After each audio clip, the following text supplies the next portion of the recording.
So, Will, let's start with you. And let's take a look. I mean, here we are, it's 2018. And, you know, the world has changed. There's no doubt about it. We can see how it's changed in many different dimensions on the technology side and political, socially, how the world is reshaping itself.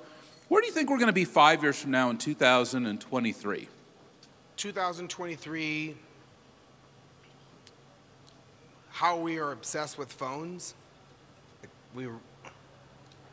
This is not what humanity's looked like in the past.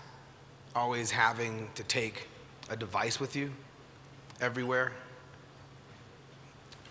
Always listening to you all the time. Me being an optimist, 5 years from now, we will have something else, and that is this voice. There's gonna be a lot of voices. You're gonna be talking to everything.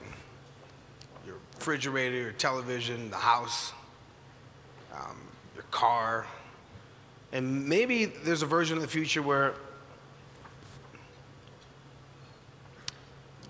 it's gonna get really complicated really fast, because it's going to be so different from where it was yesterday that it might not gel with all these different voices. And what we're going to want is one thing. And there's going to be like this fight for what is that dominant voice. And if you're going to have something around you all the time, it's going to be something that you love and that it loves you.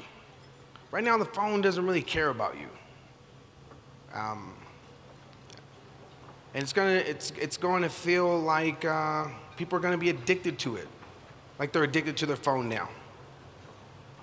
The feeling you get when you walk out of the house and you left your phone, it's going to be the same feeling as if you can't plug into your voice thing that knows everything about you and the world you live in. And finally, data is going to be working for people. Right now, it's working for companies. And we're almost there, because people are realizing that data is currency. Communities are realizing that. And I said this 4 years ago when I was like, yo, identity and data are going to be married. And we're almost there, where the identity is in our life. But we're not being educated. The people aren't being educated on the power of data, because the companies are benefiting from all our data. Right? Things that are free, it's the first time in human history where something that's free builds a company that's more powerful than governments. That's some crazy shit. And 5 years from now, I think there's going to be an awakening, and there's going to be products, just like there's, you know, the iPhone is a device made for the internet. There isn't a device that's made for AI yet. And that will happen 5 years from now, AI devices. And hopefully they empower people and communities.